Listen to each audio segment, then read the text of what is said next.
Hey, what it is, what it ain't. This your boy Lil Duwatt, and you are now tuned in to the Mercenary podcast. Hey, I hope everybody doing good, man. I hope everybody blessed today. I'm about to hit y'all with a Monday Night Raw review. In case you didn't notice, yes, today is Monday night. July 6th. I hope everybody had an amazing 4th of July weekend. I definitely had fun and enjoyed mine. I ain't gonna lie, I got turned up to the max. I ain't gonna, we got a little full of it. Had a little something to drink. So I hope everybody was able to at least have the same kind of fun that I did this weekend, because I had kind of fun. I did. With that being said, before we start this video, I want to start every video the way I start every podcast every single time, by giving thanks to my sponsor, your sponsor, God. Because without him, none of this would be possible. I wouldn't be here, you wouldn't be here, and we wouldn't be talking about the things we are talking about. So shout out to the big God, shout out to God for sponsoring everything that we do every single day. But let's get into it. Monday Night Raw. Monday Night Raw. I got a lot of things. I got a lot of good things. I got a lot of bad things. Maybe not bad things, but kind of critiques that I want to get into.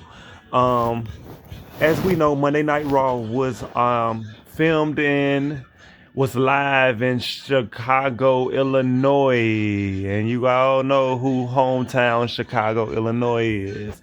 So I'm gonna foreshadow that for anybody that watched the show, or for anybody who hasn't watched the show. But yes, tonight was centered around Sami Zayn having to defend his WWE Championship against none other than the American Nightmare, QB1, Cody Rhodes. And let's just say the IWC and anybody around anybody who's a fan of Sami Zayn was shitting on this match from the beginning. And I'm gonna be honest with you, I'm not the biggest Sami Zayn fan, but like I said on my SmackDown review a couple days ago, I'm happy that Sami Zayn won. I don't see him being a long-term champion. I didn't see him being a long-term champion or anything like that, but I would have loved to see Sami Zayn be WWE champion all the way through SummerSlam. And I said that because for me, it just makes sense for him. WWE has been promoting hard about how he wins the WWE championship. I mean, he wins the WWE championship in his 10th try. And I'm just like, all right, yeah, that's cool. Y'all pulled the trigger on him in Night of Champions. And then we get to Friday night and you make him have to defend his championship against, you let him know he gotta defend his championship against the winner of Jey Uso and Cody Rhodes, would turn out to be Cody Rhodes. Oh, and by the way, you gotta defend your championship on Monday Night Raw in the main event. How is that fair? Roman Reigns ain't do that. That's crazy. And I'm not even a Cody fan. I am a Cody fan, but I'm not even a Sami Zayn hater. I'm not a Cody hater. But it's just like, come on, bro. Right is right and wrong is wrong. That's weird. Like, I am the undisputed WWE champion, and you're gonna make me defend my championship like it's the hardcore championship, like it's the 24/7 championship 9 days right after I even won it? How is that fair? How is that fair? But we start off Monday Night Raw. Get into that. Cody Rhodes getting ready for his match, and before he just get into the building, and before the show could even get kicked off good, Cody Rhodes gets attacked by Gunther. And I kind of figured like that Gunther was gonna probably still be around this story. I wasn't sure because I said in the last podcast I think that might be it for Gunther, even though I did feel like he still had some meat off his bone he could kind of chew. but I wasn't sure because they kind of did not build Gunther well in this rivalry for this WWE Championship. He's supposed to be a ring general, and you're making him look stupid. Um, Getting the referee that you picked, which led him to becoming WWE champion to begin with, and which led all of this momentum to begin with, fall back on you. Like, come on, you're the ring general. You're supposed to have the highest ring IQ. But I thought that they were going to be done. But then you think about it, then you go back to the triple threat match. It was Cody Rhodes that got pinned. It was not Gunther. So Gunther didn't get pinned. So it does make sense for Gunther to still be pissed off. And it do make sense for Gunther to come out and attack Cody, which I think everybody was kind of happy that it does. I was happy that Cody got attacked. I don't think Cody needs to be anywhere near the title picture right now. I mean, I'm not gonna say anywhere near the title picture, but I do think Cody needs to chase the championship for a little while. And I did like the fact that Gunther he attacked him. He kicked his head into the open car door, and Cody's ear was bleeding and stuff like that. It looks really bad, by the way. I don't know how they made that. I don't know if that was a real cut or if they somehow he bladed himself. I don't know, but it looked bad. It looked bad. It did look like he was actually bleeding out of his ear. But that led to Cody Rhodes' main event being in doubt. His championship opportunity against Sami Zayn being in doubt, and Gunther getting escorted out of the arena by by Raw General Manager Adam Pearce, who was running both, who's the man that made the main event for tonight. How are you gonna be the general manager of Raw and put a WWE Championship match on your brand? Come on, bro. Like how that work? How that work? But I digress. We get John Gunther getting he's getting escorted out by officials, and we also get the return of Nick Aldis, the actual SmackDown GM who had been MIA or on administrative leave, if you want to call it that, since Night of Champions, where Gunther had put hands on him and they had a heated exchange. But he's back, and he still had a heated exchange with Gunther. Gunther throwing in some shots, calling Nick Aldis a failed wrestler. Um, and said he wasn't go do anything about it or whatever. By the way, if you guys don't know who Nick Aldis is, I suggest you go look up his highlights. Go look up Magnus. If you haven't watched TNA and you're not a real wrestling head, you need to look up Magnus TNA and look up Nick Aldis and just kind of look at this guy. He's only 37, 38 years old. He's still in a phenomenal shape, and he's a former multiple time world champion on different promotions. Like Nick Aldis he might be the general manager of SmackDown, but a lot of people like myself know what he can do in the ring, and especially when he was Magnus. And I was a young guy watching Nick Aldis wrestle, so he's been an OG in this game.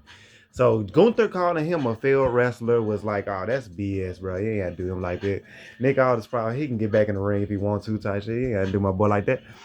But yeah, it's a whole bunch of everything.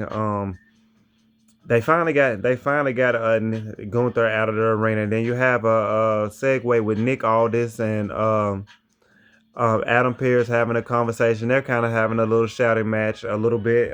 Nick Aldis kind of telling him that this is all of this Cody Rhodes getting hurt is on him, and which it kind of is a little bit if you want to be honest, because you want making WWE Championship matches on the show that ain't even yours, even if you is you're running both shows for that moment. That still suck, and you put it on Raw. Like, come on, bro, what you want? So I agree with Nick Aldis on that. But Nick Aldis, Nick Aldis telling him that Cody Rhodes' injury is on him, and he says, "Don't worry about it. He's gonna figure something out." Adam Pearce, is irritated. He's pissed off, and they have a little, they walk away, go about that thing. Adam Pearce does his usual. He needs a drink, bit, because everybody apparently be stressing him out, even though you did kind of put yourself in this predicament. I ain't gonna lie, but whatever it is, I digress. Um, but yeah, so we get that. That's basically the whole segue for Monday Night Raw. Is Now, with Cody Rhodes probably not going to be able to make it to the main event, who is going to be the challenger for the new WWE champion, Sami Zayn, in his first title defense? Who can we find on short notice in the city of Chicago, Illinois? Here's where one of my critiques come in. And to anybody that didn't watch the show, I apologize for spoiling this. But if you did watch the show, I'm pretty sure you seen what happened. That Chicago, everybody pretty much knows that CM Punk was going to come back, and CM Punk was going to come back tonight in Chicago, Illinois. And there was a lot of talks on the dirt sheet about the match card. The Not just the match lineup, but everything for Monday Night Raw, the lineup being leaked out online. And I really hate that, bro, because I remember back when we used to be able to watch wrestling and you didn't know what was going on until the next week. Now it's like, man, you got to be worried about if you going to see what's going on in 30 minutes after the show open, because it might just be leaked out online on Facebook, on Instagram or something. It's crazy, but I didn't. I saw it was leaked. I still didn't see. I still didn't look at it because I'm one of the few. I'm one of the few wrestling fans that still try to stick to kayfabe or whatever. Um, but you can kind of predict where this show was going. Cody Rhodes is in doubt for a main event. Um, and we are also in um, Chicago, Illinois, which pretty much sets up who else but CM Punk to come out and challenge for this.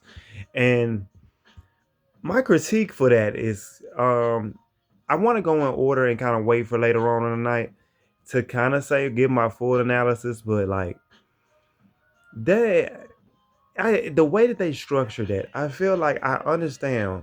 You really did this because you didn't want anybody but Cody to go against him, but yet you put Cody and Jay Uso in a match to go against him, which either guy, I mean, Jay Uso winning would have not have been a good look, but Cody Rhodes winning like that match made sense because he is the former champion, but still, it wasn't even a good look for him to even be in this match and have an immediate rematch for the WWE Championship on Monday Night Raw. And it was going to get a lot of backlash and a lot of, you know, coming from not just the internet wrestling community, but people with common sense. It's like, bro, ain't nobody just down in the product just to be down in the product. People want to see good creative. We gonna like it has nothing to do with just being fickle, and there is a lot of fickle fans out there that just turn on one person for this or for this reason or the other.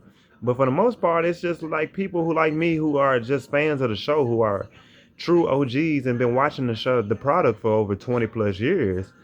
We know what good creative is, and we sat through a lot of bad creative, like through a lot of years, through the Vince McMahon years, and now to the Triple H years. But as far as to Triple H credit, he hasn't had that long of a leash, and he started off cooking. But the last couple of years have been a lot of redundancies, man, and like a lot of stuff in the structure. And I don't know, and obviously him being the head of creative, a lot of the blame is gonna fall on him. But and I get that, but he's the one that signs off yes or no on everything. But at the same time, a lot of the ideals that are thrown at him, it's like, can we focus on the dudes that's throwing him the idea? Because this was predictable. If we're gonna be honest, this was really predictable. We in Chicago, Illinois. Cody Rhodes is ruled, is hurt, and now it looks like he's not gonna be able to make it. Obviously, we know exactly who, what this is setting up to be and who's gonna come back. Like, I just feel like it was predictable. But anyway, after that, I'll get into my thoughts more into once I get back into the main event. After this segment, we go into a immediate Seth Rollins segment. Seth Rollins comes out. He looks good with the all black on, looking like John Wick Rollins. if you want to call him that. And he comes out with with an impressive promo like he always does. Seth Rollins is one of the best on the microphone. He's one of the best at grabbing your attention. One of the best professional wrestlers at actually grabbing and saying some stuff where you can pay attention and be like, okay, I feel that. That makes sense. That makes sense. That's hard. And he's definitely one of the greats. And he's giving a good promo, and he's talking about Roman Reigns, who wasn't here tonight. As we know, Roman Reigns is not. He said he was gonna be here all summer, but as we found out a couple months ago, that he wasn't gonna be here all summer. That he was gonna have certain dates. He was gonna be here back to back, for the most part, but it wasn't gonna be consecutively for the most part. And tonight was one of those nights that he wasn't gonna be scheduled. And Roman Reigns is scheduled to be on Monday Night Raw next week in Dallas. So he's trying. But yeah, Seth Rollins kind of poking at that, telling the WWE universe that he's always wanted to be the greatest wrestler to ever live. He always wanted to be. This was his dream from the beginning. This was his dream from day one. Just a really good heartfelt. It wasn't. It didn't feel like a promo. It felt like it was real. It felt like it was something you could tell that this is something he grew up watching. This is something he wanted to do. This is something that he's been wanting to do his whole life. And as someone that's in a entertainment field myself, that hits with me. That resonates with me. So I can understand chasing your dream and actually getting the chance to live it. And then he goes into his promo and saying that he hates how Roman Reigns is the guy, and how he was basically the guy from the beginning from the Shield, which is all true, by the way. And he was just handed the keys from the get-go, and it made him sick. And it didn't matter if Roman Reigns couldn't wrestle his way out of a wet paper bag. And his words, not mine. This is what he said.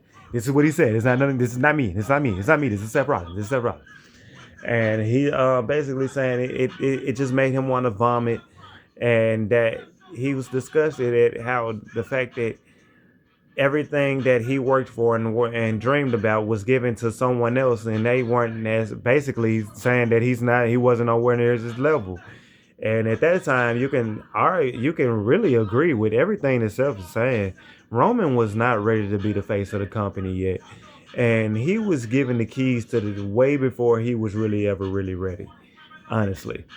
And we all know, if you're a Roman Reigns fan, or if you've just been a WWE fan or a wrestling fan, if you've seen the Roman Reigns story from the beginning, from the big dog to where he is now as the tribal chief, um, everything I couldn't say that anything that Seth was saying was wrong. I really couldn't. Everything Seth said, I felt it. I was like, yeah, that's kind of how we feel. That's how we felt. And that has nothing to do with Roman Reigns now, but Roman Reigns then, that's true. A lot of people do feel like that Seth Rollins was a better competitor than it kind of always has been. And Roman Reigns had to kind of grow into the guy that he is now. And that Roman Reigns basically never defeated Seth Rollins. And Seth Rollins goes on to say that Roman Reigns has to defeat him, because if he doesn't defeat him, he will no longer have that question that's been in his mind for the last 14 to 15 years since they've been on the main roster, since their Shield broke up, since they came together.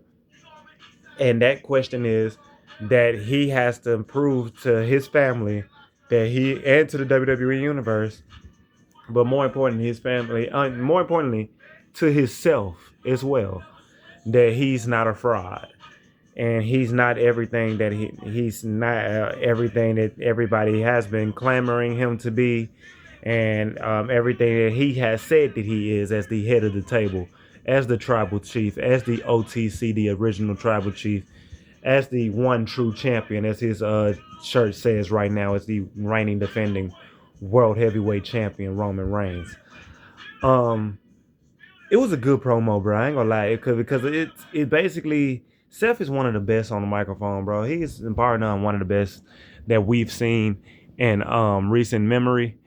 That I can say really knows how to just not just talk on the microphone, but actually tell a story, get people invested, get people involved in what this this rivalry has actually meant that this could be the last chapter that we get to see this. And by the way, he has not defeated me, and if he doesn't defeat me, can we really call him the tribal chief? Can we really call him the head of the table? Can he really say that he's the greatest of all time if he can't even beat Seth Rollins, who being compared to, he's already an all-time great, but he's one of the guys that's being compared to Shawn Michaels, AJ Styles, of that caliber. So if you can't beat that guy, how can you call yourself the GOAT? So basically telling that story, and Seth Rollins, it was a really good promo. Got me into it for the most part. It was a lot of unpredictable moments tonight. And during this promo segment, LA Knight decides to come out. And LA Knight, it kind of surprised me, surprised Seth. I don't know if this was scripted or if it didn't sound like it was scripted. It kind of sounded like it was off the dome, like almost like LA Knight just kind of had to give off his grievances. And boy, did he get off his grievances. And let me tell you, to be honest with you, this is and I'm not I'm not a LA Knight hater, but I have not been just like the biggest LA Knight fan either. I have gone on to say that I believe that LA Knight is like James Harden. He's really good when he's really good when you need him to win matches. He's really good. He can get over with the crowd. He can win matches, and he talks good, sound good. But when it's time for him to put up a fight, when it's time to put up a shut up in big matches, he either botches or he just doesn't win. He's just not booked to win those matches. And it's hard for me to get invested into a guy. For the last couple of years, no matter how over he is, he's constantly getting the rug pulled from under him. We've seen this with Zack Ryder. We've seen this with Dolph Ziggler. We've seen this with these type of guys that, yeah, they're over with the fans, but they just don't fit the criteria of what the main event scene right now. Because and especially in LA Knight's case, he's had multiple opportunities at the world title, and they slipped the rug at him at some point. And then like he said in his promo earlier, it's not going. He's not getting younger. He's definitely getting older, and him being in his mid-40s. So the time for him to win a world championship is now. And I feel like the only way that he would is to win it at Money in the Bank. That they also have breaking news. Money in the Bank is gonna be in New Orleans in October this year. WWE breaking that tonight as well.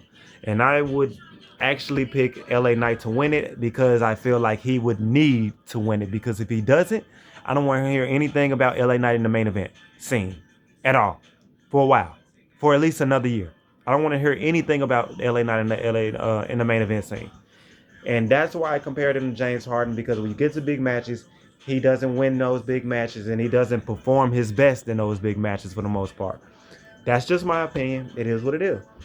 I know it's scripted, and I know that, if he was scripted to win, but a lot of the stuff that even though he's gotten over, there is a certain thing called timing, and he just kind of, he interrupts a lot of timing when stuff is going organically supposed to happen. He tries to throw a monkey wrench in that and expects that happen. Brother, your name ain't Obafemi, and you can't throw monkey wrenches in that, because it's just certain guys that are the monkey wrench, and you supposed to pivot. And LA Knight he's an entertainer. I can see LA Knight winning at least one world title, but that's about it.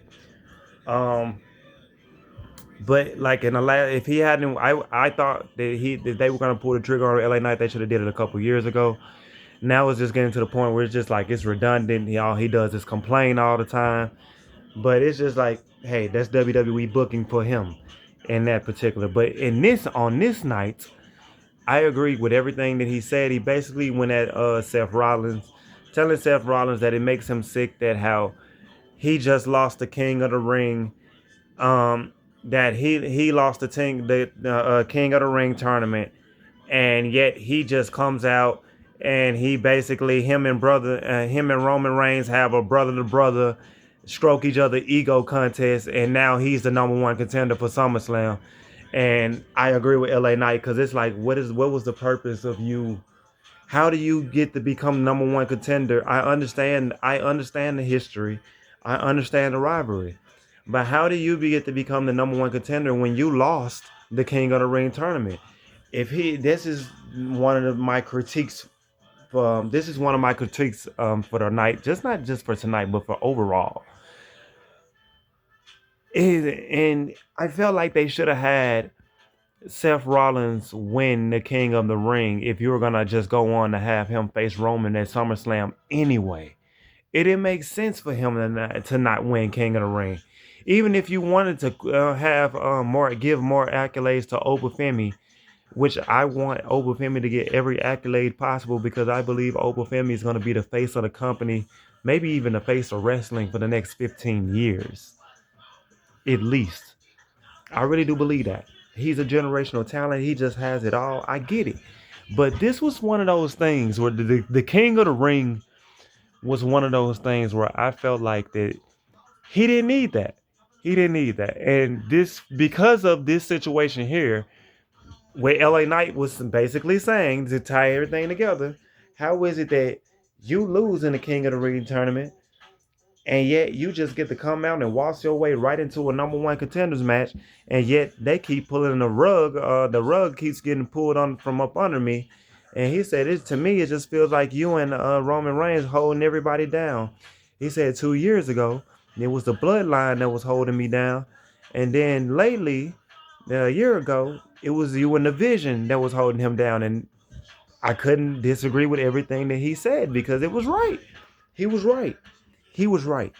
Now, I don't agree with how his character's been booked the last couple of months, kind of looking like, dude, a paranoid complainer. Like, that's what he is. The Bloodline wasn't even studying LA Knight until he started bringing them up.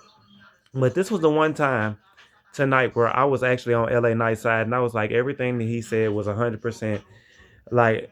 But that was more to creative, and that was more of a shot to WWE booking than to Seth Rollins. I think that was more of a shot to creative than anything else because it didn't sound scripted. And if it was scripted, then that means that you're basically shooting yourself in the foot and letting. If it was scripted, you're basically letting everybody know that everything that you have booked up until this point was nonsense, was stupid as hell. Um, but it came from the heart, and it was good, and it was a really good promo from LA Knight, man. And he was right. The last 2 3 years, it's been Roman Reigns that was holding him back, and it's been Seth Rollins and the Vision and Logan Paul and Braun Breaker holding him back, and Braun Sarita holding him back. He's right, and he was like, it makes him. And but if I'm LA Knight, it does make me sick to have to see this, and I'm interested to see what happens with LA Knight after this. Seth Rollins telling LA Knight that he believes his time is coming soon.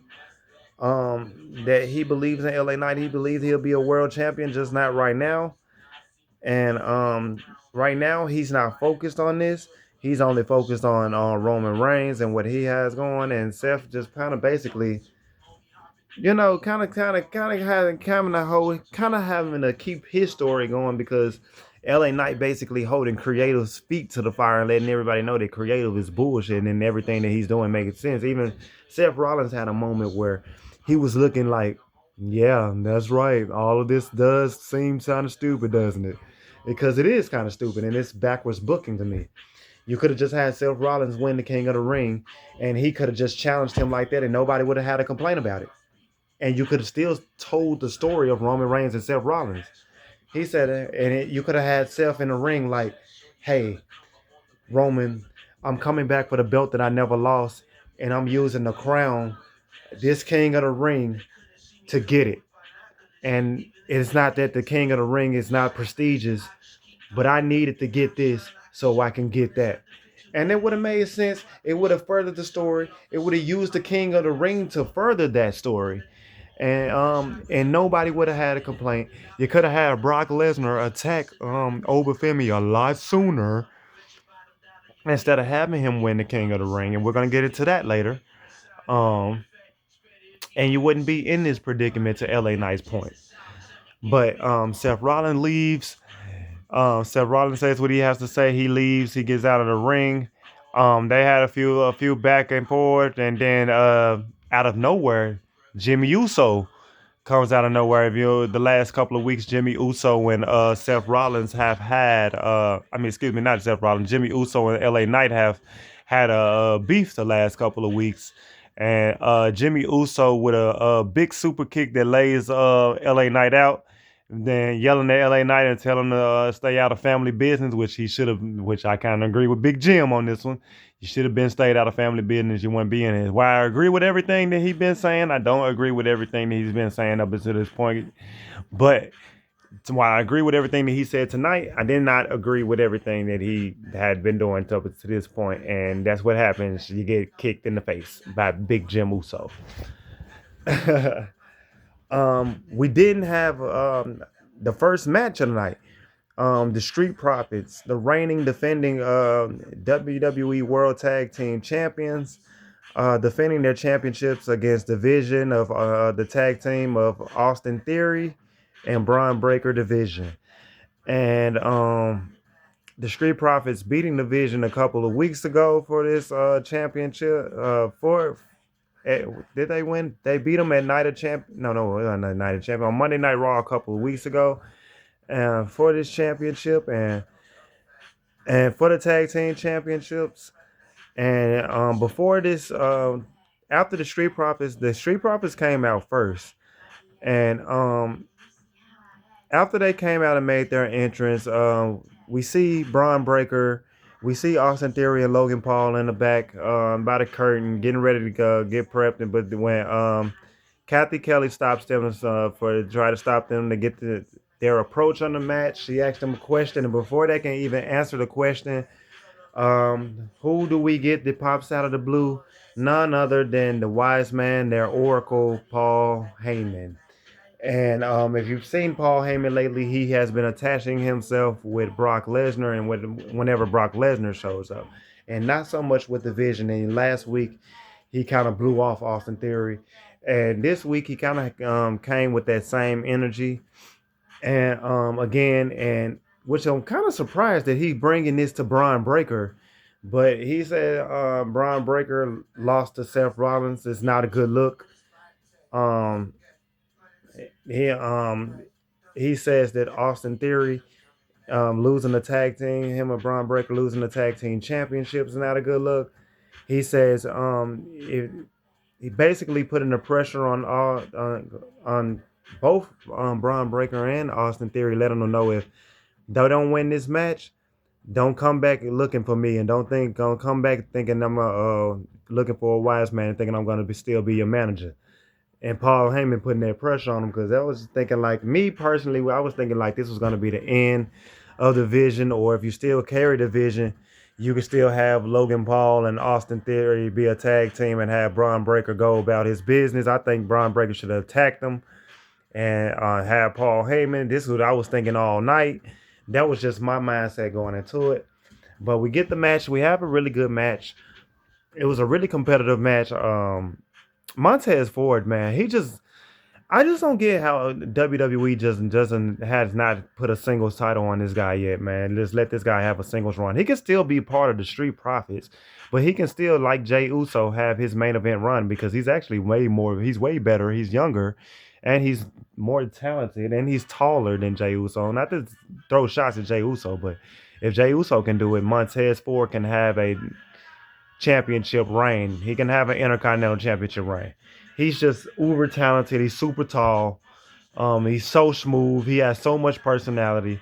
And the only thing I can think of is the reason that they're keeping him in his tag team for so long is because Dawkins is good. He's agile for a big man, but he doesn't have the personality that Montez Ford had. And when you try to cut a promo, it just doesn't sound, you know what? Like you want to hear him talk. When you hear Montez talk, when you hear Tez talk, you want to hear him talk because he's entertaining and he's funny. It just sounds organic. When Dawkins talk, it just sounds like you could tell he's reading the script. You know what I'm saying? He don't really put his personality into it. It's just like he's just the guy, a big guy who's really good in the ring. He's really good, but he's not the talker. But with that being said, we get all that. They had a good match. We got a lot of shenanigans toward the end of this match. Logan Paul pretending like he was gonna throw the brass knuckles to Austin Theory while Austin Theory was laid out. While the referee was standing there, the referee sees it.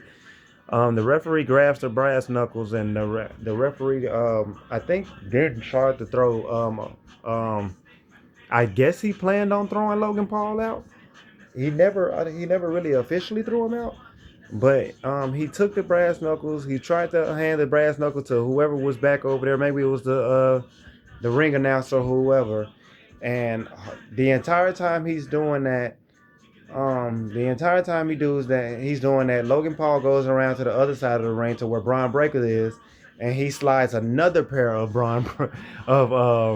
of brass knuckles, which I thought was pretty clever on his end, I guess. Kind of dumb on the referee. It takes you that long to give someone some brass knuckles, but whatever. Um, but he gets the brass knuckles. And before Braun Breaker could use them, he's attacked by Montez Ford.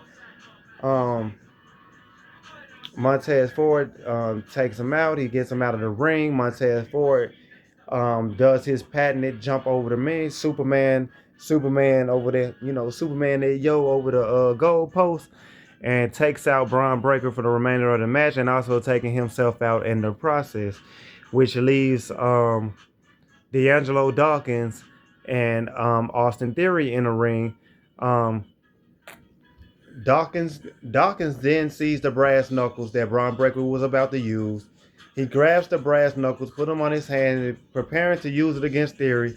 Logan Paul trying to get the referee attention to show the referee that he got the brass knuckles, and the referee's trying to get him out of the ring because he's not supposed to be on the apron. And but then as D'Angelo Dawkins is about to use the brass knuckles, then this would kind of surprise me out of nowhere. They actually went somewhere with this. But we didn't get a surprise appearance from none other than Maxine Dupree. She slides in the ring wearing all black, looking super good, and hits my man Dawkins, D'Angelo Dawkins, with a low blow. He falls to the ground. Austin Theory looking surprised as hell, he was surprised to even see her, but he immediately pulls D'Angelo Dawkins to the side and puts a cover on him. Logan Paul is trying to hurry up and get the referee to see it. The referee turns around. He gives counts. He gives the count, and we got 1, 2, 3 new tag team champions division. Braun Breaker, Austin Theory are once again world tag team champions, thanks to a whole lot of shenanigans with that, which I was pretty entertained by. Even though if I felt like the referee was a little stupid and kind of moving a little slow with certain things, I thought it was entertaining, and that this was one of the unpredictable things I didn't kind of see coming. Even though I was really kind of hoping that we would see exactly where they was gonna go. We've been seeing Austin Theory and Maxine Dupree these last few weeks, looking like they were gonna, maybe have something going, but WWE had been teasing this for so long. It's just like it got to the point where WWE's like, I don't even know what we're gonna do with these two. But this was the way. If you're gonna do something with them and tease a heel turn from Maxine Dupree, which she kind of teased it a couple weeks ago when she was addressing on Chad Gable in the apology tour. But then last week it kind of seemed like they were maybe gonna run that back.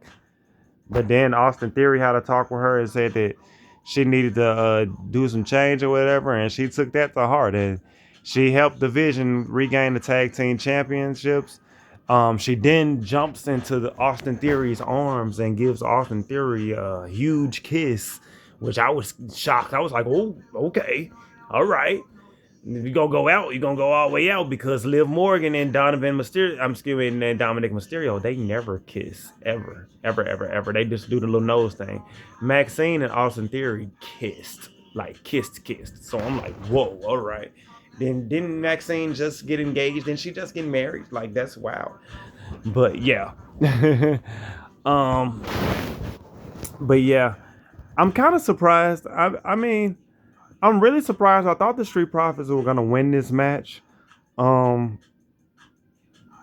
I didn't think that the Street Profits um should have lost the tag team championship so soon.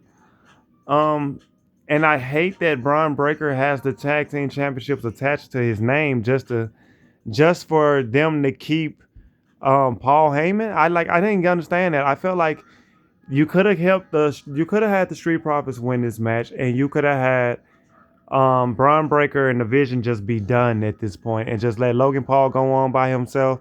Austin Theory could have did what he did with Maxine, or you could have Logan Paul and Austin Theory still be a thing, can still be a tandem with Maxine. And I thought you could have just had that be a thing.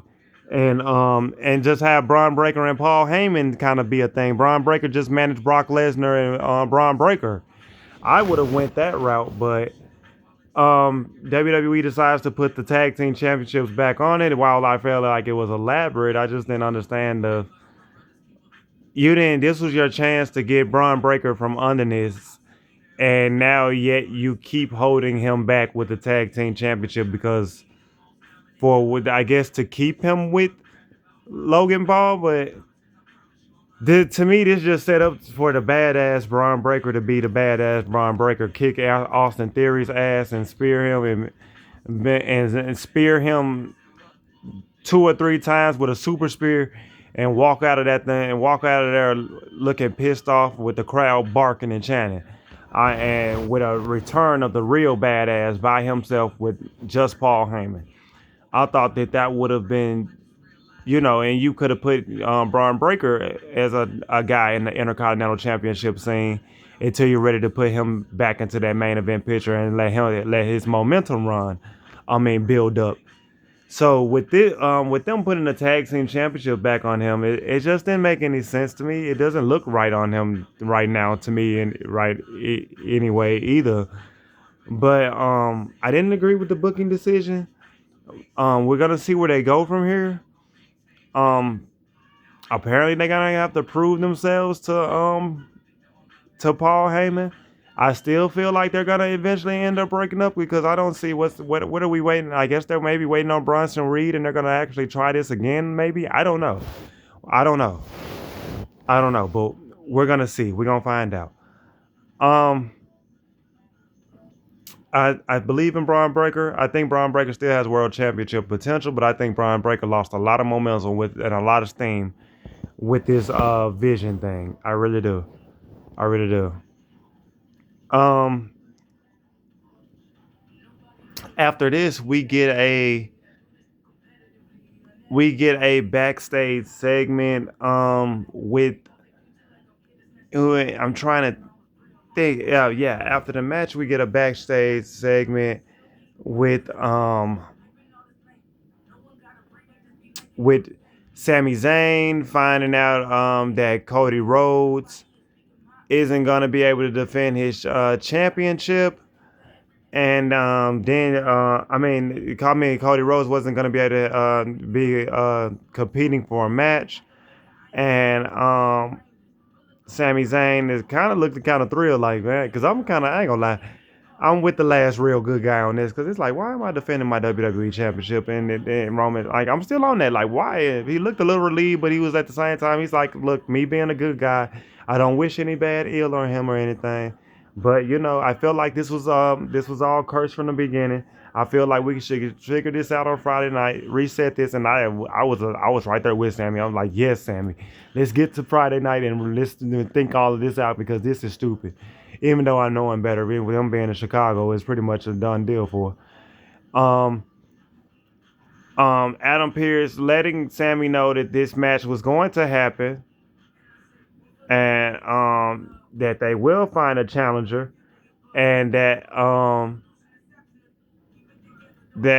he will be defending his championship on at the main event, which I thought was complete bullshit.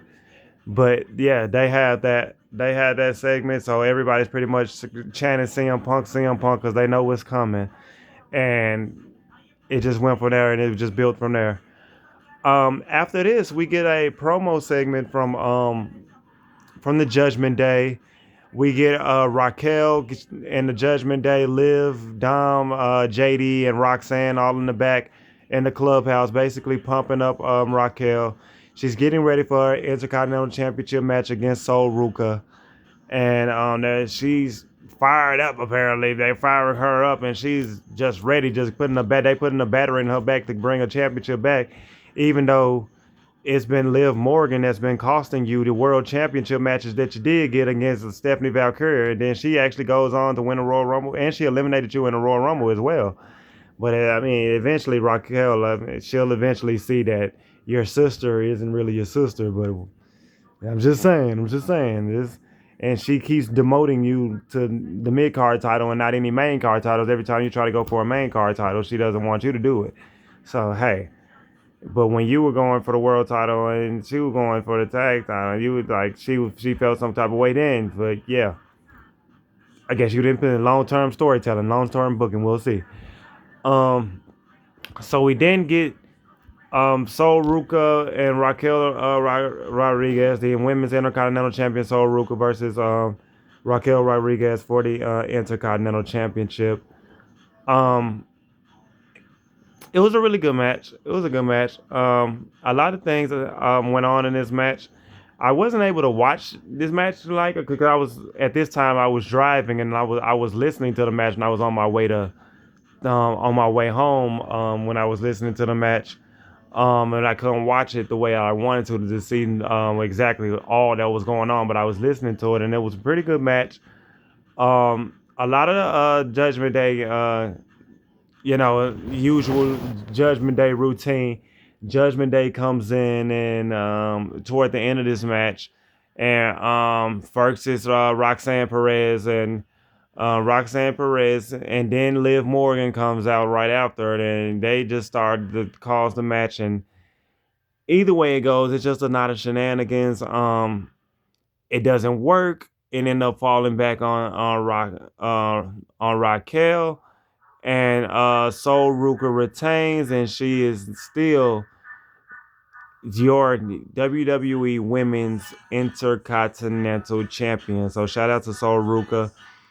I'm interested to see where they go with this whole Raquel and Roxanne and where they go with Liv Morgan from here. Like I know that the Judgment Day is one of the longest groups that's still running right there with the Bloodline since like 2022.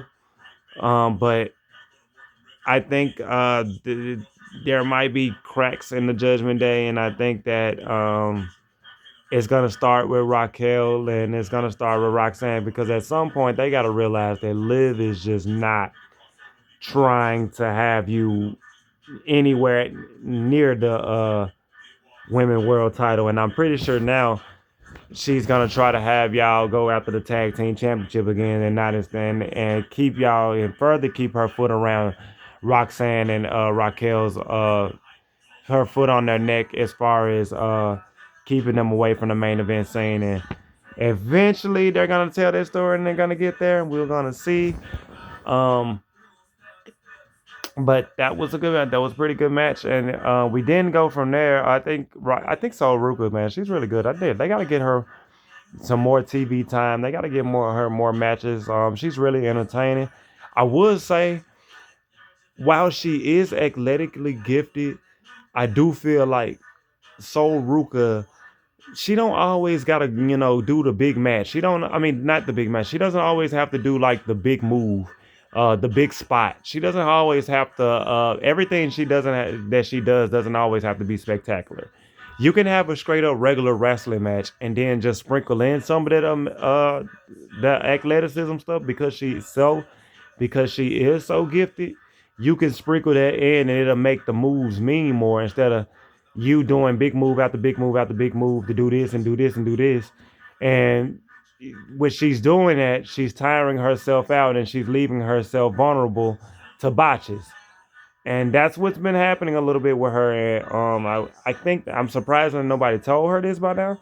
But it's just like they're probably the ones that's telling her to um, be as spectacular as she can be, or do these little certain type of moves just to get the ratings or whatever up.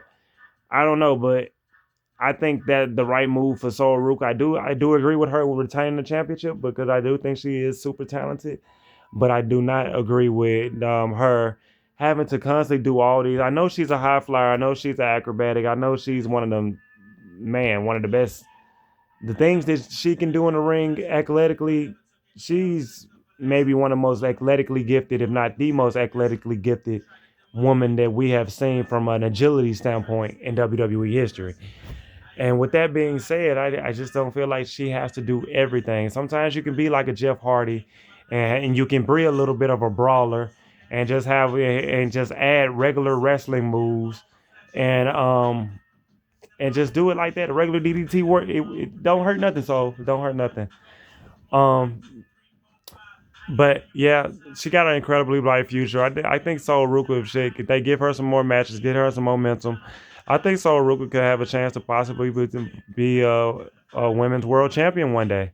Either women's WWE champion or women's world champion. And I really do. I think she has that type of potential. She has that type of athletic gift. She's a cool, fun loving personality, so people can really gravitate toward her. I think it's just more so about her just not burning herself out and kind of saving those moves to make it more special, more meaningful. We didn't get another Judgment Day segment from Dom and JD, and no, I'm sorry, we get a promo segment from Bailey. No, we did. No, I'm sorry, we get a did was that okay? Yeah, we get a promo segment from Bailey, and Bailey basically telling from responding to everything but Lyra Valkyria, and Lyra Valkyria attacking Lyra Valkyria attacking um Bailey a couple weeks ago, and basically telling her she knew Lyra Valkyria since she had first met her years ago when Lyra Valkyria was just a young girl trying to learn about the wrestling business, and she had been in her corner since then. Um, and just a real heartfelt babyface white meat promo from Bailey, and a real good promo from Bailey, by the way, too. And she's basically saying that next week, setting everything up for next week, that she wants an explanation from Lyra Valkyria to why she did what she did last week, and we'll be looking forward to that next week. Um, Good promo from Bailey. I think it got me looking forward to seeing what Lyra's gonna say next week. Um, it was shocking. I think a lot of people kind of thought that she was gonna be the one to turn heel. I'm kind of happy that they're letting her have this babyface run. And letting Lyra turn heel, and Lyra looks like she's gonna, she has a chance to really kill it and do something special, and take the ball and run with it.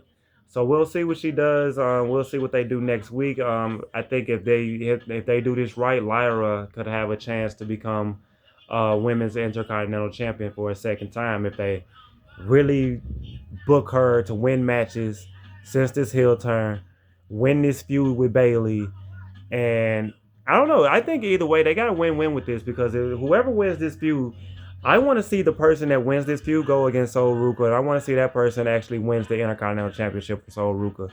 I do believe that Sol Ruka can get the championship back, but I do think that division is. I just want to see that division have a little bit more competition. I want to see that division be stacked.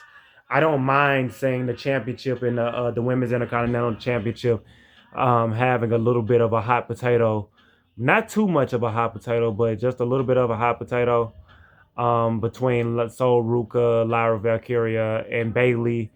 As long as we can get good storytelling in it, and it makes every last one of those women ascend somewhere higher, because that's where I think all three of those women can go.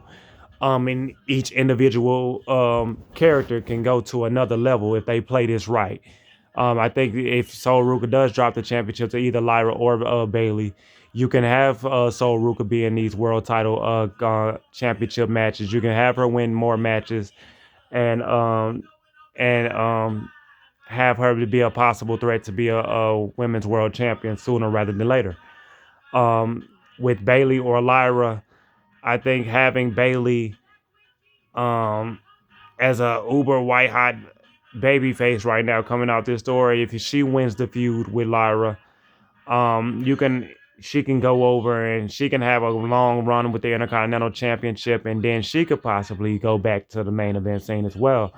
But if you go with Lyra, and that's why I feel like if they go with Lyra and she wins the feud with Bailey, and they have a match, and Lyra beats Bailey, and then Lyra goes on to go on against Sol Ruka, and then she beats Sol Ruka as well, and she develops a feud with Sol Ruka.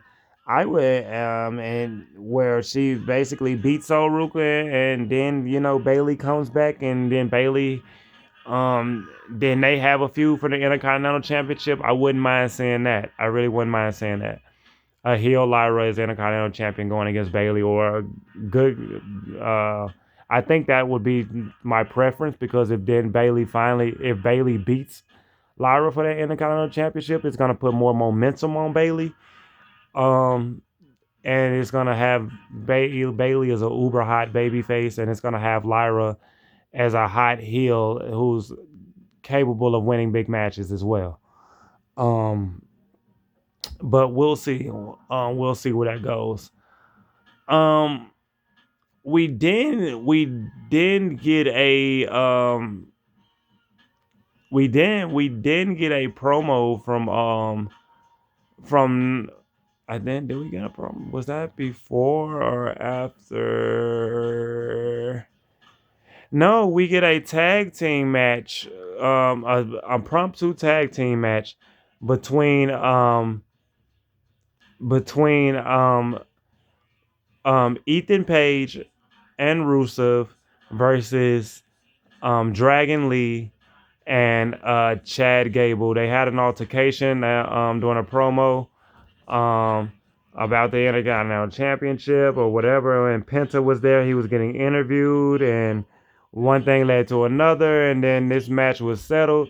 Um, um, they were about to fight, but then Ethan Page said to Rusev, "This is why I'm here. I'm gonna have a conversation with Adam Pearce to get us a tag team match against those guys, and we'll see later." And they did. They end up getting the match.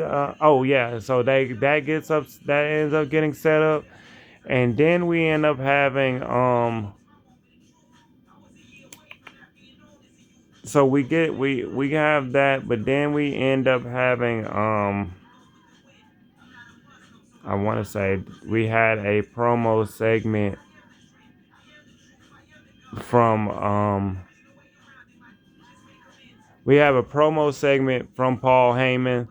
Paul Heyman basically excoriating, I mean, just singing the praises of Brock Lesnar, letting everybody know about Brock Lesnar and what Brock Lesnar does, and the type of guys, going on to even say that Brock Lesnar uh, is a phoenix and he's rising above the ashes, and Obafemi is not ready for him. And Obafemi is in a world of trouble. He brought this on himself. And basically the same old with Paul Heyman being one of the greatest, if not the greatest, on the microphone when it comes to putting people over. And he putting Brock Lesnar over like it ain't no tomorrow, as if we needed any more reason to want to watch Obafemi versus Brock Lesnar. Um, but yeah, um, and he finishes his promo. He throws the microphone. And but as he usually does, as he's about to get ready to walk out, and does his Paul Heyman swag walk out of the ring after cutting up fire promo. The lights go out and you hear "oh," and you already knew what was coming. Yes, it was none other than Oba, Oba, Oba Femi, the ruler, the destroyer, the bringer of war, the mountain that you cannot climb and you cannot conquer himself. Obafemi, coming in his traditional Nigerian African shirt and wardrobe as well with the beads. I got shout out to Obafemi for that, because I thought that was a good touch for him, and it made him look like he dress. He normally he does dress to his heritage. You can kind of tell that he's a Nigerian. Um, but he really dressed to the occasion and looked it really good while doing it. Um, but he came out, he confronts Paul Heyman. He says that Paul Heyman is good at saying everything behind his back, but now he's giving him a chance to say it to his face. Paul Heyman then cuts another promo on Obafemi and then saying it to his face and saying that Obafemi going against Brock Lesnar and Hell in a Cell is he has no chance to win because Hell in a Cell is where Brock Lesnar calls home.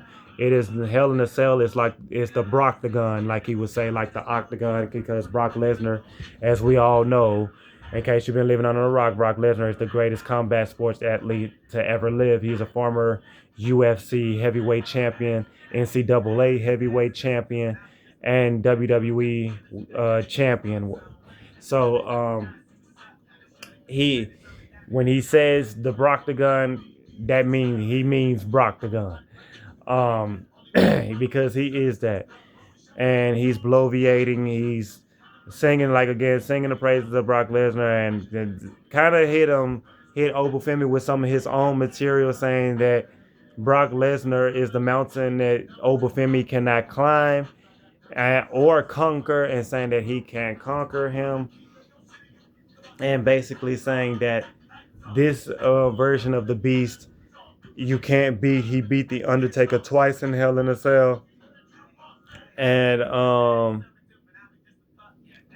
just basically just saying, just putting over Brock Lesnar again, and saying that to Obafemi that there's no way that he brought this on himself. Like Brock Lesnar said, get hit.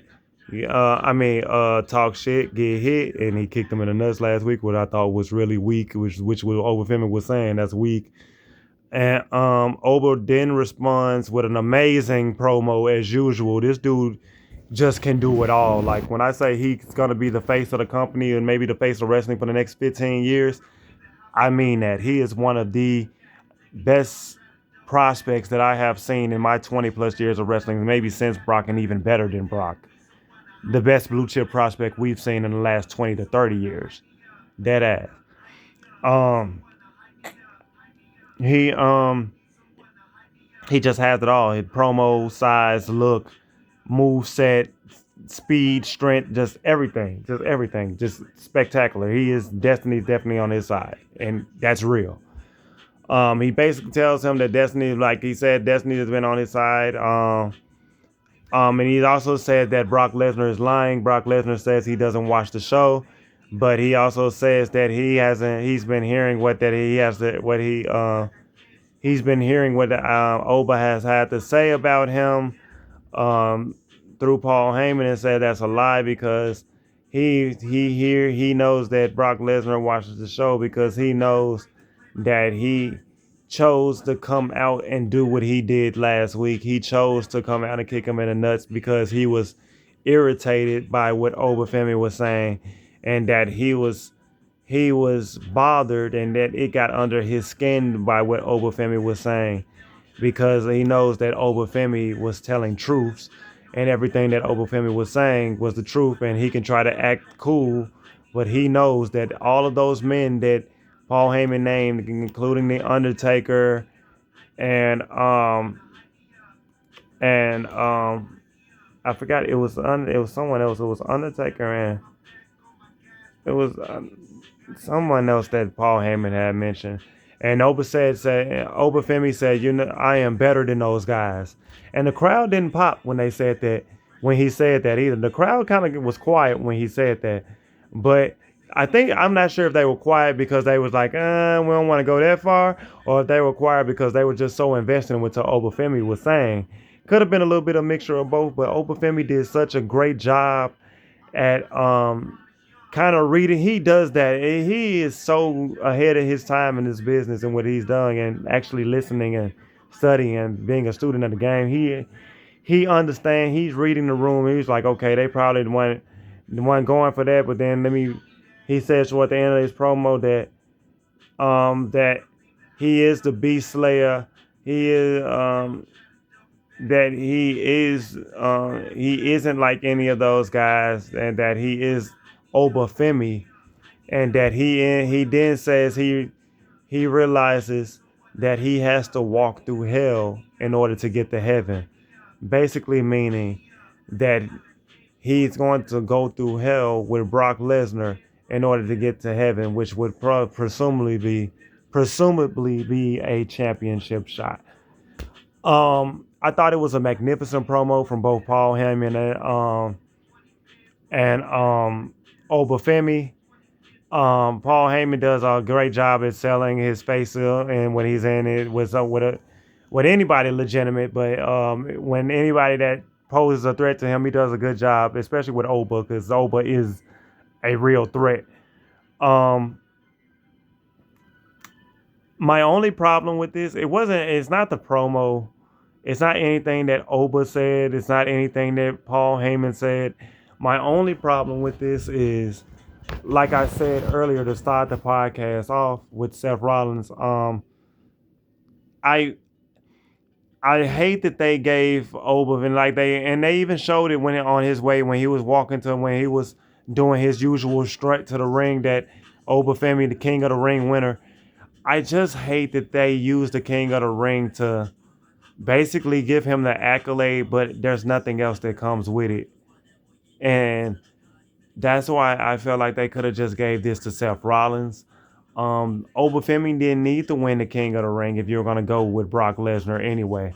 I guess WWE was trying their hardest to not be so predictable, but when they do that and they listen to the fans all the time, you put yourself in a box where you make yourself look foolish. And always trying to swerve people, you put yourself in a box where now you have to swerve to kind of fix it. And this is one of those situations where I felt like they tried to swerve and it went right as far as it was the right booking decision as for to have Oba beat Jey Uso, but it was also a bad decision because you should have never had Oba in the final in the first place. So if you're gonna have Seth Rollins go challenge Roman Reigns anyway, Seth Rollins should have won this final, and then Brock Lesnar could have attacked Oba weeks ago, and then they could have had their promo that they had last week and said what he said, and it would have been fine. um, I just and they could have just built it on SummerSlam up from that, weeks in advance, instead of just having him win it. Um, because they never did. I get they take that basically like you use the King of the Ring for nothing. You use the ring to have Obafemi in it, but you used it for nothing.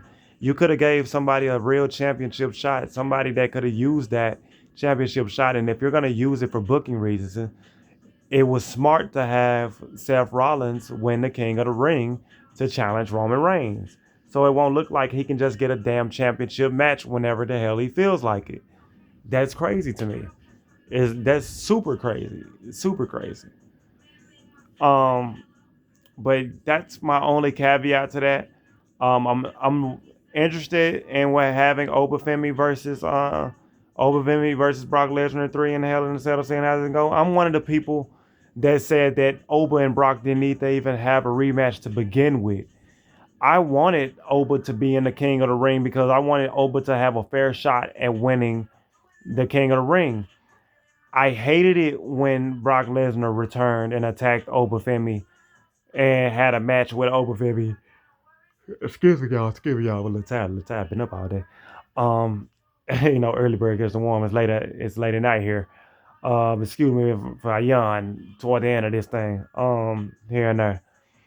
But like I was saying, I hate that you had to use the King of the Ring tournament to to present Obafemi, but you use the King of the Ring tournament to have Obafemi. I mean, to not have any stakes at all. You could have used that for Seth Rollins so he can challenge Roman Reigns, and then you could have had Oba and Brock do what they're gonna do anyway. Oba attacked Brock during the King of the Ring tournament, and then Oba comes out and he attacks Brock again. And maybe a lot of people would have been like, okay, I'm tired of saying Brock attack, but at least it's where I would understand that they're just doing it to stall time, so they can have like you could have did it the exact same time after Night of Champions, or you could have had a different opponent. You could have had Seth Rollins versus Obafemi, But I know you don't want to have Obafemi losing back to back pay per views or BLE. You should have never had him in the match anyway to begin with. You could have had Braun Breaker and Seth Rollins in the final of the Obafemi match. I mean, excuse me, in the King of the Ring, like I said last week. I'll say it again. Like I just felt like that just would have made sense, and you would have had all of this tie in together where everything can make sense, and everything doesn't look like it's all over the place just because you're trying to swerve and prove people wrong. I don't think that's the right approach. You say that you're mad at the fans for trying to book the show, but you're booking the show the way that you think that fans wanted to see it booked, but you're not booking the show even according to the way that it needs to be booked. So to your standard of how it should be booked. So it's just crazy to that point. Outside of having good, like people aren't complaining just to be complaining. People are complaining because they want good creative that makes sense. They want creative stories that make sense. That's all. And a lot of the stuff don't really make sense. It's kind of backwards booking. Like, you just did some stuff that you could have did weeks ago. You could have did this weeks ago, and you chose to get here to do that. You took a long route to get to this point, and that's the thing with them. And it does. And sometimes it's frustrating because it doesn't make sense. We could have just made this make more sense, even if it would be a little bit more predictable. It can still make sense, and you can still throw in monkey wrenches in between to make it unpredictable. It's not that hard. It's not that hard. Um, but I digress.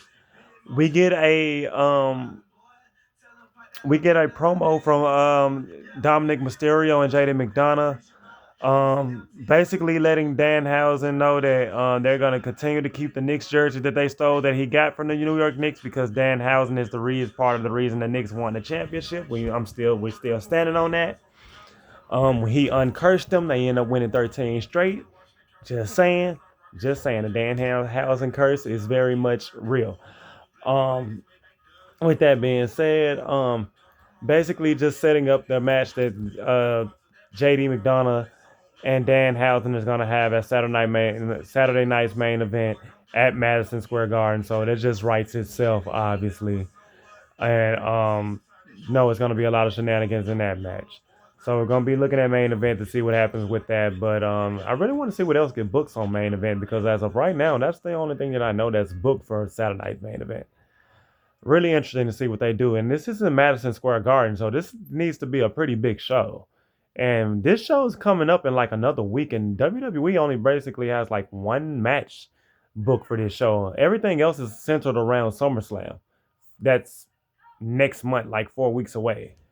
I think this is the problem with kind of having shows like Saturday Night's main event because it kind of interferes with storylines that go into big shows where like SummerSlam is the second biggest PLE of the year. Outside of the big four, you have WrestleMania, SummerSlam. It was Survivor Series and Royal Rumble, but to me, it's WrestleMania, SummerSlam, Money in the Bank, and Royal Rumble because Survivor Series to me has not been cooking the last few years. Even with the bloodline stories that's been intertwined with the war games, I just have not been that into Survivor Series. When Survivor Series comes around, it's just like I watch it just to watch it, but it's never really something that I'm looking forward to. Not like it used to be, but like when me, Money in the Bank has replaced Survivor Series as one of the big four of WWE's big PLEs of the year that has major stakes and makes sense. Um, but yeah, um, we finally we get to I forgot. Yeah, after the Vision match, guys, I forgot to mention this earlier. Maxine Dupree leaves with Austin Theory and Braun Breaker, and you also see Alpha Academy coming out, and they see them leaving together, and you can kind of tell Alpha Academy look like they're heartbroken.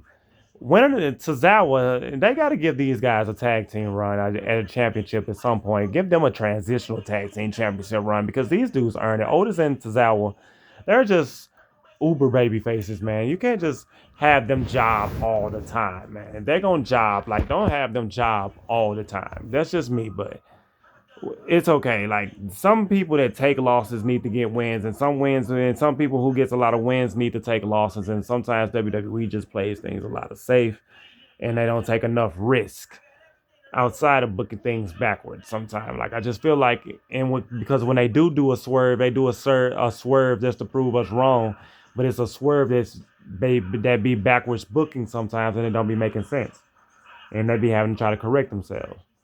So, but yeah, that happened. But yeah, that happened. We'll see what that story goes with Austin Theory and Division and Alpha Academy. Um, we didn't get Oh yeah, and by the way, EO Sky interrupts um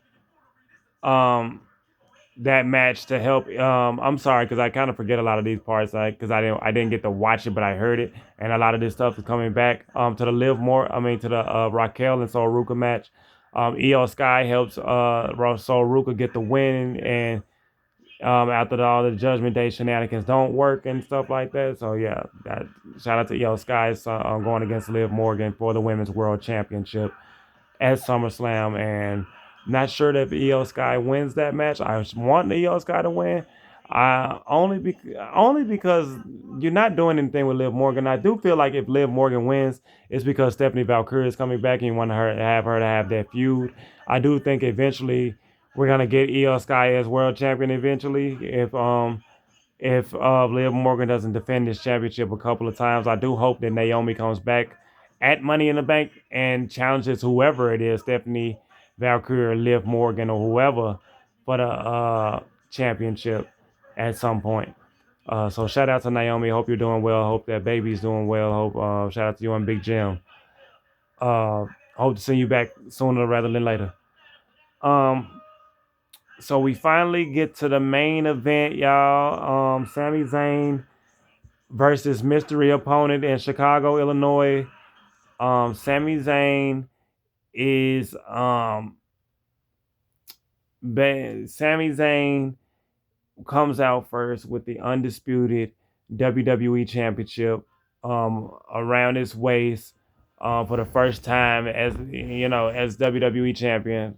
Really, the second time as WWE champion is crazy.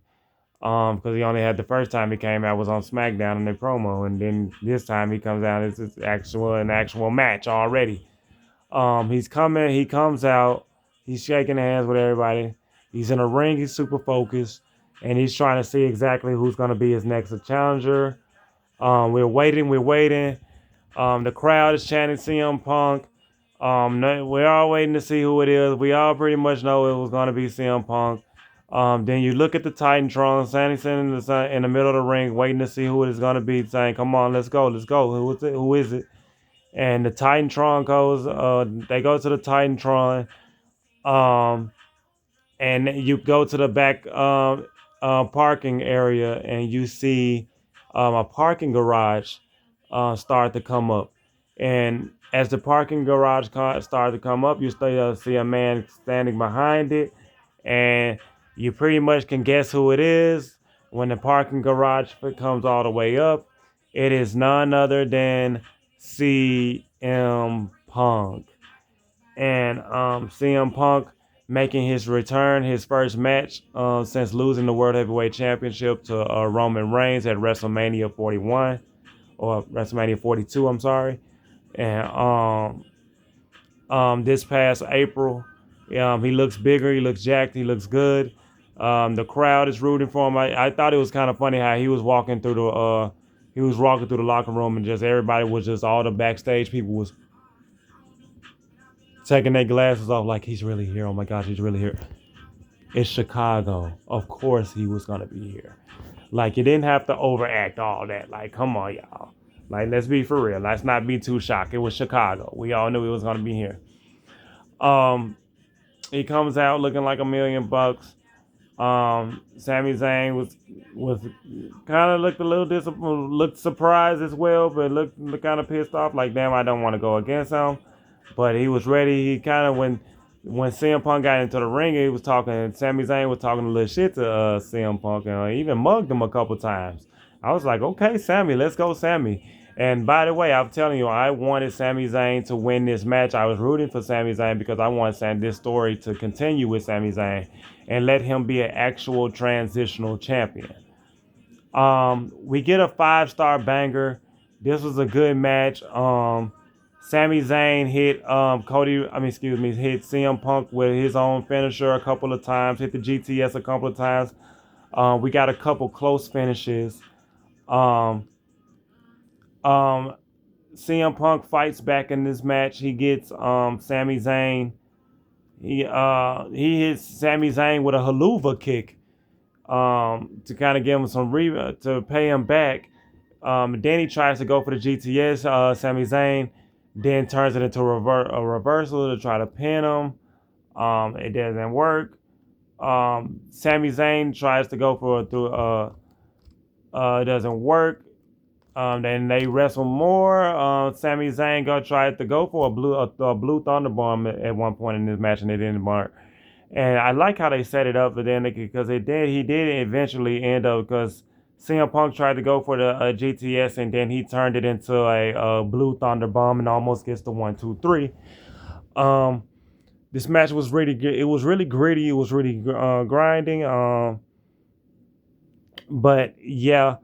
CM Punk ends up hitting, but at the end of the day, CM Punk ends up, Sami Zayn almost had him beat. Seems like he had him beat when he hit him with another GTS and then a Blue Thunderbomb. Thinks he has him beat, and he's trying to figure out what he has to do to beat him. He ends up taking the taper off around his hands, and he ends up giving him that nitty gritty, that nitty gritty. You know what I'm saying? Like I'm like at this point, I'm like, yeah, Sammy, give it to him. And mind you, I'm not the biggest Sami Zayn fan, and I love CM Punk. I really do. I love CM Punk. He is one of my favorite wrestlers of all time. He's one of the reasons I watch wrestling. Just his persona, the way he carries himself, it reminds me so much of myself and in regular life, just being a rebel and being a black sheep. But for this, I was really rooting for Sami Zayn because I wanted to see Sami Zayn overcome the odds. Like, what? Even if he is a transitional champion, what a better title defense than to have and to beat CM Punk at Chicago, Illinois. But to no avail. CM Punk hits Sami Zayn with a go to sleep. After Sami Zayn gives everything he got, and CM Punk hits him with a go to sleep, and after the one go to sleep, we get the 1, 2, 3, and just like that, it's over. 9 days of Sami Zayn as the WWE Undisputed Champion is officially over. The Second City Saint, the voice of the voiceless, CM Punk is now an 8-time world champion, and he is the new undisputed WWE champion. And for the first time in over a decade, he is a WWE champion. So congratulations to CM Punk for that. Tells AJ Lee in the camera, it tells AJ Lee in the camera that that he's gonna be home in 20 minutes, and I'm just like, man. And the show goes off air with CM Punk celebrating in the crowd with the WWE Championship. I kind of felt like, obviously, my problem with this is, obviously, I wanted Sami Zayn to keep this story going. But if you're going to put the belt on Punk, now, why do it so predictably? Why not have Sami Zayn defending his championship against Cody Rhodes at Saturday night's main event, and then Cody Rhodes wins the championship back, and then you set up Cody Rhodes, and at the end of that match, you have CM Punk come out as Cody Rhodes wins, and because everybody was going to shit on that, Everybody was definitely gonna shit on that. And have Cody Rhodes come out and challenge CM Punk. I mean, you got CM Punk come out and challenge Cody Rhodes, and then they have that match at SummerSlam. Or you could have had Gunther go against Sami Zayn, and you have Gunther go against Sami Zayn at Saturday Night's main event, and Gunther wins the WWE Championship, and you could have Gunther go against when because I don't think they want to pull the trigger on Gunther and have Gunther put the title on Gunther just to have him lose at SummerSlam for Saturday Night's main event and have such a short title reign. Um,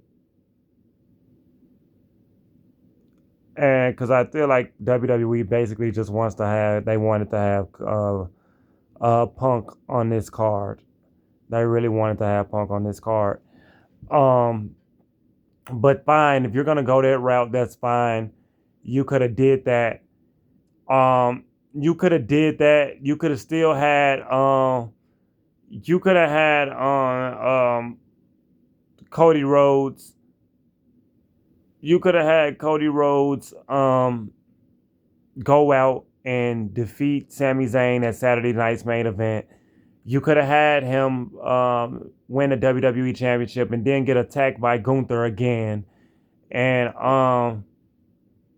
and um and then you could have had a WWE. But then it's like at this point, it's like, why would you have the champ have him? This is why I just feel like the booking was just crazy. Like this is just to me. You could have. This is why I say honestly, instead of pulling the trigger on Sami Zayn, you could have just kept the belt on. You could have kept the belt on Cody if you're gonna go this route anyway, or you could have had Gunther win, and then you could have had Gunther drop the belt at Saturday Night's main event, um, through Sammy interference, and you could have had Gunther versus Sammy at SummerSlam, and then you could have had Gunther Cody win the retain the WWE win the WWE Championship from Gunther, and then have Gunther. You set up Gunther versus Sammy, and then have CM Punk come out right after Sami Zayn. Cody Rhodes is celebrating his victory. CM Punk comes out and he basically challenges. You could have had that, and then the Friday after Saturday Night's main event, you could have had CM Punk come out and challenge Cody Rhodes at SummerSlam, and then have Sammy versus Gunther at SummerSlam, Cody versus Punk at SummerSlam, and have Cody lose the championship to CM Punk at SummerSlam. If you don't want to have Cody constantly, you know what I'm saying? Like, you could have did it like that. I know if you don't want to have Cody win the title, lose the title, win the title, lose the title like that, but it's the only way you're gonna get yourself out of the booking predicament that you put yourself in. So I felt like that could have been another route, to get yourself out of the booking predicament. Even if you got to play hot potato with the championship, at least you're playing hot potato with the WWE Championship because you're trying to get the story to make sense. You know what I'm saying? You have to play hot potato with it because you messed up on it. So you have to play hot potato with it so you can get it back on track so it can make sense. So, um, that was Monday Night Raw. That's my take on it. Like, I just feel like, it was an okay show. It was a couple of things there in there that was unpredictable. I'm not gonna sit here and just say Monday Night Raw was boring or anything like that. It wasn't boring. It's just, to me, it just was predictable as far as you knew that CM Punk was coming out, and you knew that they were setting everything up for CM Punk. And I just would have, instead of doing that like that, I just would have had, instead of saving everybody to do that when you already knew who it was, just have CM Punk come out to start the show, and have him call out Sami Zayn after, or if you're gonna have the Gunther spot where Gunther attacks Cody Rhodes, have Sami Zayn walk out to the ring and cut a promo, and then have CM Punk come out and challenge Sami Zayn and take Cody Rhodes' spot, and then have Nick Aldis or Adam Pearce make that match official, and we would have had that. You know what I'm saying? Instead of having this whole who it is thing, we already knew who it was. Just have him come out, book the match, and then you build on that match. We already knew who it was gonna be. That was my only critique. Like that was one of my only critiques. It was just the structure of the placement of where CM Punk was. Like, he was gonna be the main event regardless, but you didn't. It's not like he's coming back from an injury. Like this was just some surprise that we didn't know. Everybody was chanting his name because they knew he was coming. So you could have just went ahead and just gave us CM Punk to start this thing off, and then end it with CM Punk as WWE champion. But and then you if you're gonna go this route like this. But with CM Punk being the WWE champion, it throws a monkey wrench in a lot of things. This was the original plans allegedly for WrestleMania this year. Punk versus Cody and Reigns versus Rollins, and they're trying to basically redo that because everybody wasn't healthy originally, and Seth Rollins was hurt, and you get all of these. So they're basically trying to run it back and have all of that at SummerSlam, and that's what it's looking like. This time with a twist. Now the CM Punk is the WWE champion, and like he said, you never know when a championship opportunity is gonna fall out of the sky, and one actually fell out of the sky for CM Punk. Um, the reason I'm a little bothered by this, why I was rooting for Sammy, is because it's like, how is it that he like, even if you would have did it the way that I did it, I mean, I would at least understand it more and say that CM Punk comes out and he calls his shot and say, "Look, I know I may be one of the guys that you may say be in the back of the line, but Sami Zayn, I want a championship shot against you because this is Chicago, Illinois, and Cody Rhodes just got attacked, and if he can't do it, I'm gonna step up and do it." And I would have rather see that than just see him, and then because he's gonna get handed anyway. But at least that, then Sammy denies it, and then you have Adam Pearce says, "No, that match is official. We're gonna have it tonight," and then you do it like that, like you've been doing it anyway. Instead of having this whole "who is it" thing. At least, yeah, you and everybody would know exactly what's gonna happen and what's going down. But I digress. We'll see where they go from here. We'll see. I still think that we're gonna probably get Sammy versus Gunther at SummerSlam. Um, I think that Gunther's gonna try to weasel his way into a number one contenders match against Cody. There might be a triple threat match with Cody, CM Punk, and Sami Zayn. It might be, and then it could be a fatal four way. But how I think this should set itself up, I think Gunther should try to get a number one contenders match against Sami Zayn. No, I ain't gonna say that. I mean, a winner gets added to. I don't know. I don't know how that's gonna work. We're gonna see. Cody versus CM Punk. Remember, Cody told CM Punk, "Whenever you're ready." Maybe Punk says the same thing, and then they book it that way. Which I am so sick of seeing guys book matches by just booking the matches themselves. I am so tired of that. I am so tired of that. Just not what happened to winning number one contenders matches. Like I want to see what happened to winning tournaments. Like LA Knight said earlier, what happened to winning tournaments? What happened to winning number one contenders matches? Like even though Cody won the number one contenders match, I would love to see that. And and it would make sense. I was it wouldn't be. I'm wrong in this instance. Cody actually did win a number one contenders match, so he actually does have a legitimate shot to go against Gunther. I mean, excuse me, to go against CM Punk at SummerSlam, and then you see Gunther go against Cody Rhodes. Gunther tried to weasel his way into that match, and then Sami Zayn cost.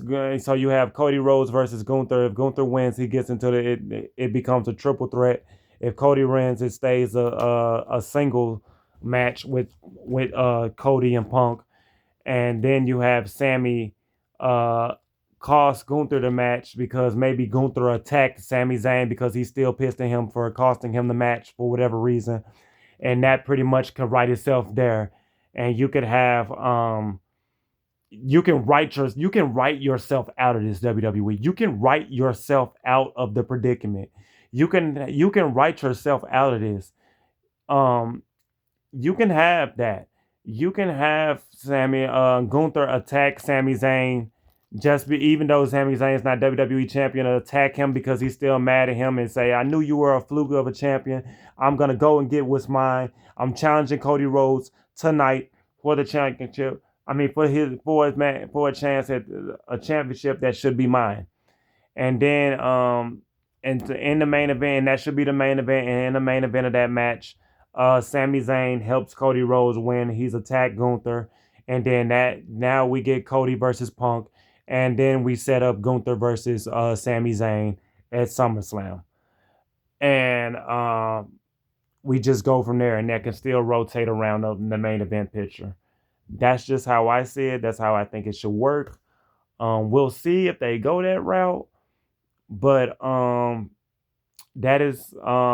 that's just my honest thoughts about it. We'll see what happens on Monday Night Raw next week in Dallas, Texas. We'll see what happens on Friday Night SmackDown as well, because Friday Night SmackDown look like it's gonna get a lot more interesting with CM Punk. Because Friday Night SmackDown actually needs CM Punk, to be honest with you. I just don't like the booking of how everything is booked right now. It's just a lot of stuff that don't make sense. You can just make it make sense. You can write yourself into a situation where you can make these things make sense, where you can tie these things in. It doesn't have to be pretty, but you can tie them in and you can make them make sense. Will they end up making sense? As far as the Cody thing and the Cody and the Punk thing goes, that looks like it has the potential to make sense because of the attack. But with the whole Gunther and Sammy thing of it all, are they gonna do what they supposed to do to make Sammy and Gunther a match? Are they gonna do what they supposed to do to make sure that in order for them to have that match, Gunther has to have a reason to go against Sami Zayn at SummerSlam, and for him to have that reason is for Sami Zayn to cost him a chance at going against Cody and Punk. That makes sense, y'all. It just makes sense. It's easy booking. It makes sense. You have Sammy versus Gunther, Cody versus Punk, Oba versus Brock, and you go from there. It all says it's Rollins versus Seth versus Roman, and you just go from there. And Roman Reigns, I mean, excuse me, and SummerSlam looks like one of the biggest and best SummerSlams we've had in a while, in years. So it's just I'm gonna be keeping a close eye to see how they're booking this, see how they write it. If they write it the right way, where it makes sense, it can be predictable as long as it makes sense. If it makes sense, people don't care about it being predictable. As long as it makes sense, it can be predictable. Just don't have it be stale. Having constantly Cody Rhodes as the champion was getting stale. Having CM Punk as the champion is fine. If you're going to go this route and have him win the title immediately this soon, fine. Keep him as the champion, but also have these stories connect for why this is going to happen, why this is happening, why Cody is going against him here, why Gunther should go against Sammy. Have these stories make sense. Do not just throw together slop. Do not just throw together bullshit. Do not just throw together and say people are taking it too serious. That's the problem. You're not taking it serious enough by saying that you're thinking that people are taking it too serious.